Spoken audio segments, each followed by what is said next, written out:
Ar pastaruoju metu pastebite keistą socialinį reiškinį? Vaikai ir paaugliai mokyklose ima sakyti 6-7, daro neaiškius rankų gestus, kvatojasi, žiūrėdami vieni į kitus. O jūs stovite šalia ir nesuprantate, kas čia dabar vyksta. Ir jei jūsų pirmoji mintis buvo, ar tai kažkokia slapta žinutė, tai ne, tai daug blogiau. Tai naujausia interneto brainrot banga, užvaldanti jaunąją kartą. Sveiki sugrįžę į technaujienos.lt YouTube kanalą. Šiandien atskleisime, kas iš tikrųjų slypi už fenomeno 6-7, kodėl tai taip greitai plinta, kokią įtaką turi vaikų psichikai ir ką apie tai sako psichologai. Nuo kur viskas prasidėjo? 6-7 fenomenas prasidėjo muzikoje. 2025 metų pradžioje atlikėjas Skrilla išleido dainą Dut Dut 6-7. Kurios priedainyje monotoniškai kartojami žodžiai 6-7. Ką šie skaičiai reiškia, niekada nebuvo aiškiai paaiškinta. Internete iš karto pradėjo rastis įvairiausios teorijos, tačiau vienareikšmės prasmės taip ir neatsirado. Skaičiai liko paslaptingi ir būtent tai suteikė jiems dar daugiau traukos. Tikrasis išpopuliarėjimas prasidėjo tada, kai daina ėmė masiškai skambėti krepšinio vaizdo montažuose socialiniuose tinkluose.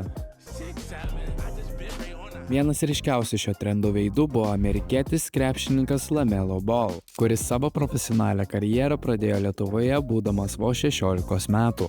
Šiandien jis yra NBA žaidėjas, kurio ūgis 6 pėdos 7 coliai. Taip, 6-7 tapo ne tik garsu, bet ir vizualinė krepšinio asociacija. Netrukus tai persikėlė ir į realų gyvenimą. Vienas iš pirmųjų, kuris tai ištarė gyvai, buvo Talon Kenny, Overtime Elite lygos žaidėjas. Paprasto telefono interviu metu jo buvo paklausta, kaip jis įvertintų gėrimą balais nuo 1 iki 10. Jis trumpam stabtelėjo, nusišypsojo ir vietoj skaičiaus tiesiog pasakė 6-7, kartu parodydamas dabar jau visiems atpažįstamą rankų gestą. Būtent šis klipas tapo pirmuoju realiu 6-7 signalu gyvame bendravime. Tačiau tikrasis pasaulinis sprogimas įvyko 2025 metų kovą. Tribūnose stovėjęs blondinas berniukas su pustais fluffy plaukais atsisuko į kamerą, plačiai išsišiepė ir vienu metu rodydamas rankų gestą garsiai ištarė. Tai buvo trumpas, bet labai ryškus momentas, kuris puikiai tiko interneto kultūrai. Klipas per kelias dienas buvo perdirbtas šimtais stilių, o pats berniukas internete tapo beveik mitiniu personažu vadinamu SPC067. Nuo to momento 6-7 jau buvo nebe tik garsas ar skaičius, tai tapo socialiniu signalu, inside joke ir net savotiška mikrokalba.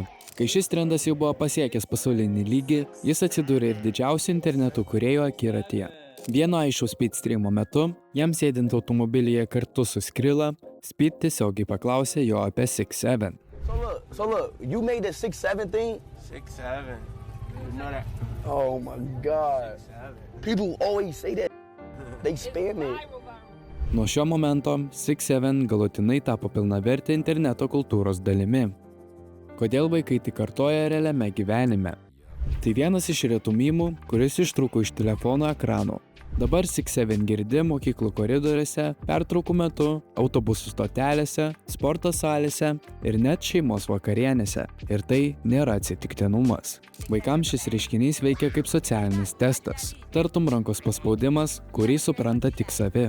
Pastebi kitą, sakai 6-7, o jeigu jis sureaguoja, esate vienoje bandoje. Kodėl tai vadinama brain rot? Visų pirma, kas tas brain rot? Brain rot tai turinys, kuris yra beprasmis ir bukinantis. Arba kaip teigia psichologai, brain rot turinys yra toks absurdiškas, kad užima smegenų resursus, bet nesuteikia jokios vertės. 6-7 atitinka visus kriterijus. Labai trumpas, lengvai įsimenamas, turi ritmą, sukuria dopamino pliūpsnį, priklausomybę skatinantis formatas ir visiškai beprasmis. Tai tokio tipo turinys, kurį psichologai vadina attention numbing stimuli. Tai yra dėmesį bukinantis dirgiklis. Tokį turinį ypač aktyviai skatina socialinių tinklų algoritmai, nes jis išlaiko dėmesį ilgiau nei prasmingas turinys. Psichologo įžvalga. Kodėl vaikams tai taip patrauklu? Pagal vaikų ir paauglių psichologijos ekspertę dr. Jean Twenge, tokie reiškiniai kaip 6-7 išpopuliarėja todėl, kad jie suteikia greitą dopamino pliūpsnį, reikalauja minimalaus kognityvinio krūvio ir veikia kaip socialinis bendruomenės simbolis, leidžiantis vaikams jaustis priimtiems ir priklausantiems grupiai. Kiti vaikų ir paauglių psichologai išskiria kelias priežastis, kodėl tokie reiškiniai tampa tokie patrauklūs. Numeris 1 – greitas socialinis atlygis. Vaikai ieško momentinio pripažinimo. Pasakai 6-7, kiti nusijuokia. Tu jau centre, tu pastebėtas. Numeris 2 – ribotas pažintinis krūvis. Tyrimai rodo, kad jaunų žmonių dėmesio intervalas trumpėja. Absurdus turinys su mažu informacijos kiekiu yra lengviau apdorojamas ir mažiau nuvarginantis. Numeris 3 – priklausymas grupiai. Vaikystėje ir paauglystėje vienas iš svarbiausių psichologinių poreikių yra būti priimtam. Tokios frazės ir gestai tampa slapta vaikų kalba. Numeris 4 – mokymosi per imitaciją mechanizmas. Jauni žmonės kopijuoja elgesį, kuris atrodo juokingas, lengvas ir socialiai priimtinas. Tai biologinis mechanizmas, kur veikia veidrodiniai neuronai. Ir numeris 5 – emocinis iškrovimas. Absurdas leidžia trumpam pabėgti nuo streso, mokyklos spaudimo ir kasdienės rutinos. Ar tai pavojinga? Pats 6-7 nėra žalingas, tačiau psichologai įspėja apie platesnės pasekmes. Pagrindinė grėsmė ne pats fenomenas, o jo sukūriama kultūra. Trumpėja dėmesio išlaikymo laikas, didėja priklausomybė nuo greitų beprasmių dirgiklių, prarandama kantrybė rimtesniam turiniui, normalizuojamas chaoso humoras ir vaikai vis labiau mėgsta tik labai greitą, trumpą, stimuliuojantį turinį.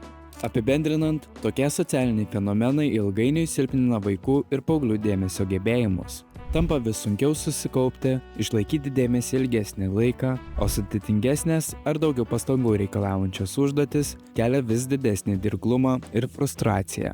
6-7 tai ne tik nekaltas juokelis, tai pavyzdys, kaip nauja karta kuria savo kalbą, memai tampa socialiniais ritualais, beprasmiški garsai įgauna kultūrinę reikšmę, o interneto kultūra keičia vaikų bendravimo ir mąstymo modelius. Tėvams tai atrodo nesąmonė, vaikams identiteto dalis. Internetui dar vienas trendas, kuris tik įrodo, kad mūsų skaitmeninė kultūra tampa vis chaotiškesnė, greitesnė ir paviršutiniškesnė.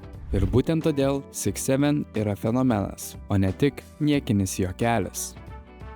Jei jums patinka tokios gilesnės interneto kultūros analizės, paspauskite patinka, prenumeruokite technojienas.lt kanalą ir nepamirškite įjungti varpelio, kad nepraleistumėte kitų mūsų technologijų, socialinių reiškinių ir šiuolaikinio pasaulio analizės. O dabar komentaruose parašykite, ar savo aplinkoje jau girdėjote 6-7. Taip pat kviečiame peržiūrėti mūsų ankstesnį video, ką slepia Baltijos jūra 5 nugrimzdusios paslaptys. Ačiū ir iki.